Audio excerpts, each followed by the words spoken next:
네, 제가 뭐 지난주에 이렇게 막 이렇게 보다가 이게 참 재미있는 얘기다 생각이 들어갖고서 한번 가져와 봤습니다. 아들은 무엇이냐 이 얘기를. 여기 이제 아들 있는 분들 자매님들 계시잖아요. 그래서 아들은 무엇인가 뭐 이미 알고 계신 분들 계시겠습니다만은 아들은 낳을 때는 일촌이다.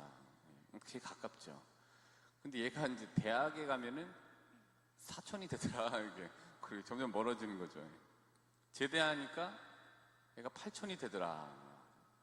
근데 이제 이거는 또 여기까지는 괜찮아요, 촌수가. 근데 애를 낳으면은 애가 동포가 되더라, 뭐 이런 얘기가 있어요. 그 이민을 가면 뭐예요? 해외 동포가 되는 거죠, 얘 그냥. 그래서 이거 웃겼습니다. 그래서 잘난 아들은 나라의 아들이다. 참 이런 나라의 아들. 돈 잘 버는 아들은 사돈의 아들이고, 빚진 아들만 내 아들이 되는 겁니다. 그래서 신부 아들은 또 하느님의 아들이 되고, 결국은 아들은 남의 아들이다. 뭐 이 얘기. 빚진 아들까지만 보고 이제 신부 아들하고 결국 아들은 제가 이제 보게 된 건데, 아들이라는 게 참 이렇게 점점 뭐 이렇게 멀어진다라는 거를 이 이야기로 하는 것 같습니다. 근데 강론하고 전혀 상관없는 내용인데 가져온 이유는 이제 이 이야기를 듣고 재미있는 분도 계세요. 근데 이제 별로 재미없어라고 하시는 분도 계십니다. 근데 이제 같은 소재를 두고 어떤 분은 재밌어 하고 어떤 분은 재미없어 하는 여러 가지 이유가 있겠습니다만은 행복이라는 거는 이렇게 좀 뭔가 이렇게 내가 발견하는 것 같아요. 내가 의미를 부여하면 행복한 거고 그렇지 않으면 행복하지 않게 되는 거죠. 재미도, 그러니까 세상에는 재미있는 일도 사실은 없어요. 세상에 그렇다고 재미없는 일도 없습니다. 왜냐하면 어떤 사람은 그걸 재미있어 하는 반면에 어떤 사람은 그걸 재미없어 하는 거죠. 그러니까 사람에 따라서 재미있어 하기도 하고 재미없어 하기도 하고, 그러니까 대개의 경우는 많이 그런 것 같아요. 그래서 재미는 발견하는 것이기도 하고 동시에 내가 발견하는 거에 따라서 발생하게 되는 게 이런 이제 재미이다라고 볼 수 있는 것 같습니다. 근데 마찬가지로 행복이라는 것도 뭐 그런 것 같아요. 행복이라는 게 다 아시겠습니다만은 이제 여기서 왔다라고 이전에 말씀을 드렸었습니다. 그러니까 해프는 이제 발생하다라는 뜻인 거고, 그러니까 행복은 이렇게 발생하는 게 이제 행복이라고 행복의 이제 뜻이 원래 그렇게 갖고 있다고 합니다.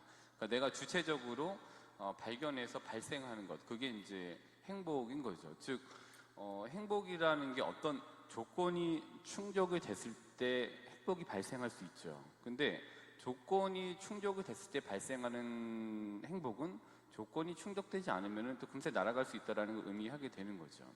저도 되게 소리가 너무너무 좋은 기타를 가지고 싶어요. 굉장히 고가입니다. 근데 그 기타를 가지고 있으면은 좋아요. 근데 더 좋은 거는 그 기타를 가지고서 제가 원하는 곡을 치고 같이 밴드랑 합주를 해갖고서 원하는 이 퀄리티의 곡이 나왔을 때 훨씬 더 좋아요. 즉 좋은 기타만 가지고 있으면 좋겠다라고 하는 조건 충족이 됐을 때는 기타가 이제 날아가 버리면 이제 충족이 되지 않는 거죠. 근데 더 나아가서 좋은 기타와 함께 그거를 이렇게 한번 이 곡을 연주해보고 합주를 한번 해봐야지라고 했을 때 이렇게 되는 발생하는 행복, 그거 굉장히 클 수 있습니다. 근데 이것도 누군가에게는 밴드 활동이 굉장히 재미있는 행복한 거지만 누군가에게는 재미없을 수 있는 거예요. 그러니까 세상 일이라는 게 재미있을 수 있고 행복할 수 있고, 반면에 누군가에게는 전혀 재미없고 전혀 의미 없고 또 행복하지 않은 일도 될 수 있다는 것을 이제 보여주는 것 같습니다. 결국에 행복이라고 하는 거는 우리가 그토록 그렇게 찾고 원하는 건 행복이잖아요. 그래서 내가 주체가 돼서 발생시킬 수 있는 것이라는 말에 이제 저도 동의하는 바입니다. 요한복음 12장 26절을 보시면은 누구든지 나를 섬기려면 나를 따라야 한다. 내가 있는 곳에 나를 섬기는 사람도 함께 있을 것이다. 있죠. 그럼 예수님을 따른다라는 말은 결국에는 그분의 질서 안으로 들어가는 거고, 그다음에 그 질서 안으로 들어간다라는 거는 어쨌든 그분을 닮아간다는 말로 이해해 볼 수 있는 거죠. 그래서 예수님을 그리고 닮아간다는 게 만드는 예수님을 섬긴다라는 거는 곧 하느님을 닮아가는 것이고, 하느님을 닮아간다는 거는 결국에는 우리가 이야기하는 신학적인 용어로 성화되어 간다는 걸 얘기하는 것 같습니다. 그럼 예수님이란 분을 닮아가고 그분의 질서 안으로 들어간다고 하는데, 그럼 어떤 분을 닮아가는 거냐? 저는 오늘 이 마르코복음 6장 56절에서 아침에 제가 이거를 읽으면서 저는 또 나름대로, 그러니까 이 구절도 저한테는 의미가 굉장히 큰 구절이에요. 근데 누군가에게 전혀 의미가 없을 수 있는 구절이 있을 수 있습니다. 뭘 생각하느냐에 따라 다르기 때문에. 근데 마르코복음 6장 56절을 읽으면서 아침에 굉장히 무릎을 탁 쳤는데요. 여기 이제 겟네사렛에서 병자를 고치시다라고 되어져 있습니다. 그러니까 이제 예수님께서 이제 배에서 내리시죠. 겟네사렛 땅 이르러서. 그리고 사람들이 예수님을 알아보고, 그러면서 이제 이 병든 사람들을 예수님께 데려오기 시작을 했죠. 그리하여 56절 보시면은 마을이든 고을이든 촌락이든 예수님께서 들어가시기만 하면 하고 막 얘기가 나와요. 그리고 끝부분에 보면은 과연 그것에 손을 댄 사람마다 구원을 받았다.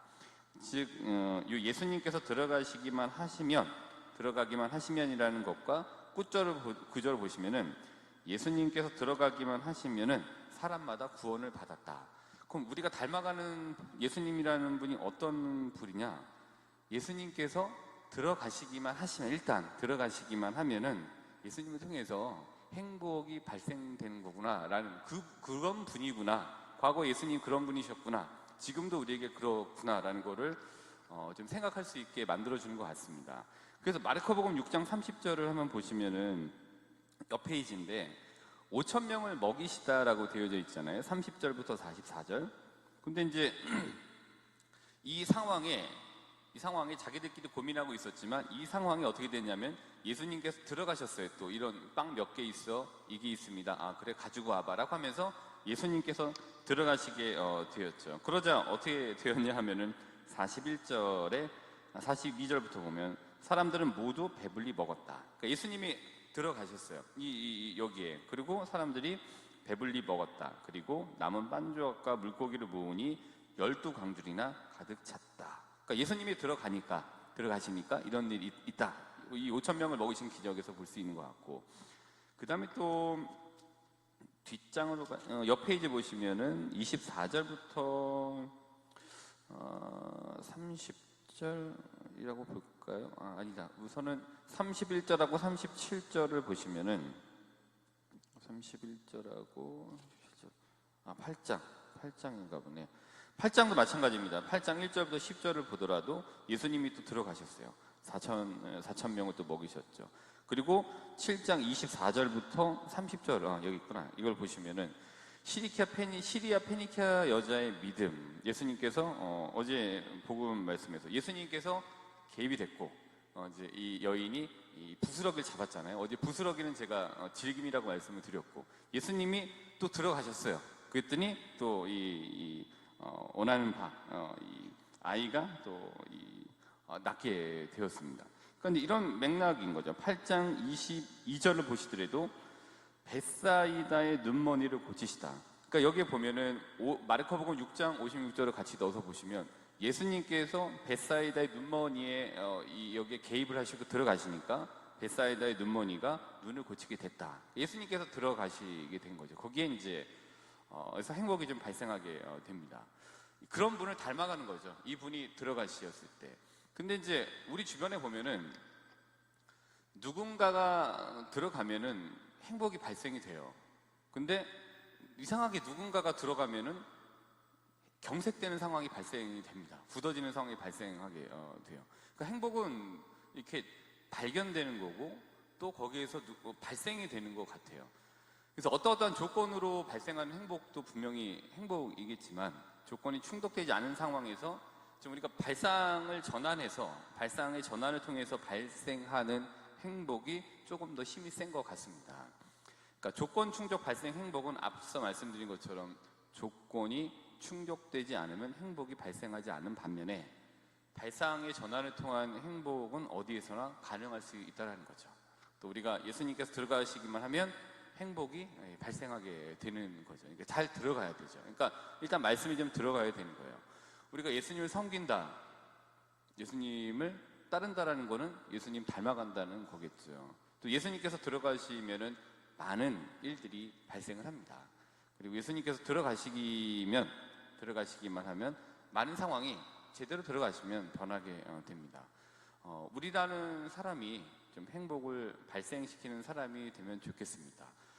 그리고 그럼 우리가 들어가기만 하면 많은 경우에 결론적으로는 행복이 발생될 수 있기 때문입니다. 그래서 이런 맥락에서 오늘 하루를 한번 예수님을 따르는 사람들로서 행복을 거두는 사람이 아니라 행복을 발생시키는 사람으로 살아가시는, 그래서 행복 발생인으로 살아가시는 하루가 되시도록 미사 안에서 하느님께 은총을 구하시면서 말씀을 통해서 예수님께서 들어가시는 하루가 되시기를 바라겠습니다.